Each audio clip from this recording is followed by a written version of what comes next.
श्री राम श्री गणेशाय नमः। श्री सरस्वत्यै नमः। श्री गुरुचरणकमलेभ्यो नमः।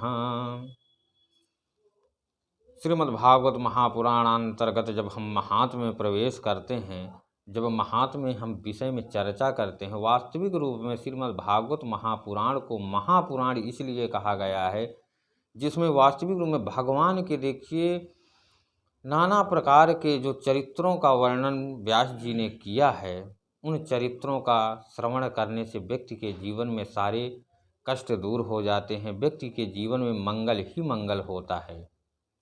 जब व्यास जी पद्म पुराण से जब महात्म को लेते हैं और पद्म पुराण भागवत श्री जी की महिमा का बखान करता है, तो व्यास जी मंगलाचरण करते हैं। सच्चिदानंद रूपाय विश्वोत्पत्त्यादि हेतवे तापत्रय विनाशाय श्रीकृष्णाय वयं नुमः। मतलब कि सच्चिदानंद रूपाय मतलब वो पर ब्रह्म जो है हमारा, उसका नाम सच्चिदानंद, सत्य चित और आनंद, जिसमें सत्य और चित मतलब ज्ञान और आनंद तीनों का जिसमें हमें अवलोकन प्राप्त होता है, ऐसा पर ब्रह्म है सच्चिदानंद।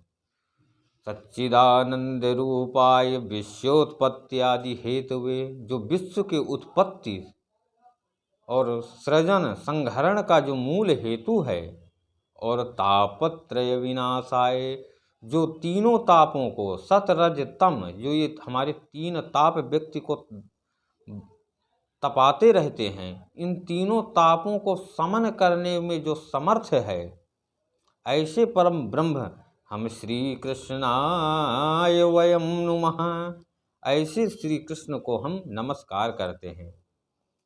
ये श्रीमद्भागवत महापुराण सूत जी महाराज शौनकादि ऋषियों को श्रवण करा रहे हैं नैमिषारण्य की पावन धारा पर।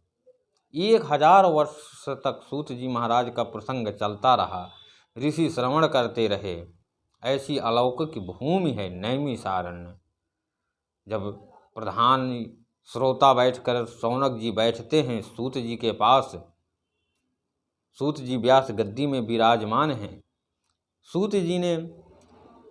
शौनक जी ने सूत जी से कहा, अज्ञान ध्वांत विध्वंस कोटिशूर समप्रभ सूताख्या ही कथा सारम मम कर्ण रसायनम। कि हे सूत जी महाराज, हमारे जो हृदयगत अंधकार है यह कैसे दूर होगा? बाहर के अंधकार को दूर करने के लिए तो सूर्य भगवान समर्थ हैं कि अंधकार को तुरंत दूर कर देंगे, पर जिस व्यक्ति के हृदयगत यदि अंधकार हो, उस व्यक्ति के जीवन में कैसे प्रकाश होगा? क्योंकि इसमें शौनक जी ने गुरु महिमा का वर्णन किया है, क्योंकि गुरु ही ऐसा व्यक्ति के जीवन में है जो व्यक्ति के जीवन को सुंदर बना सकते हैं। बताया जाता है गु मतलब अंधकार, रु मतलब प्रकाश, जो अंधकार से प्रकाश की ओर ले जाए उसी को गुरु कहते हैं। क्योंकि चिंतामणि और कल्प वृक्ष में भी वो समर्थ नहीं है जो गुरु में समर्थ है। क्योंकि कल्प वृक्ष के नीचे बैठकर जो भी कल्पना करो, संसार की सारी वस्तुओं को आपके सामने प्रकट कर देगा। कल्प वृक्ष में ये सामर्थ्य है, चिंतामणि में भी वही सामर्थ्य है। उसके सामने बैठकर जिस भी विषय का आप चिंतन करोगे, उस विषय को वो जाकर के प्रस्तुत कर देगा। पर कल्प वृक्ष और चिंतामणि में यह सामर्थ्य नहीं है कि वह जाकर के भगवान को प्रकट कर दे। वह तो मात्र सद्गुरुदेव की कृपा ही है जो आपको भगवान भी आपके सामने वो प्रकट कर सकता है।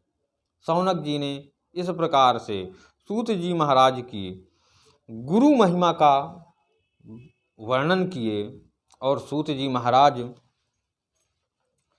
इस कथा को शौनक जी को सुना रहे हैं। आगे चल के इसी महात्म्य में भक्ति माता के चरित्र का उन्होंने वर्णन किया और भक्ति माता के चरित्र वर्णन के बाद गोकर्णोपाख्यान से उन्होंने बताया, आज की समस्याओं का अवलोकन कराया कि श्रीमद् भागवत महापुराण ही ऐसा ग्रंथ है जो व्यक्ति के जीवन में क्या, व्यक्ति को मरने के बाद भी यदि श्रवण करता है तो वह मोक्ष को प्राप्त होता है।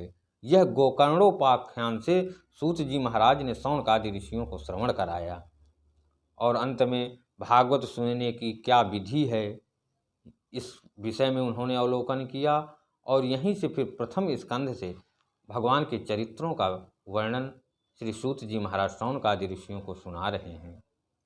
चलिए आगे के प्रसंगों में हम आपसे मिलेंगे और इसी तरह श्रीमद् भागवत महापुराण से संबंधित और ज्योतिष से संबंधित विषयों में और कथाओं में हम आपके सामने उपस्थित होते रहेंगे। जय श्री कृष्ण की जय हो, कामतानाथ महाराज की जय।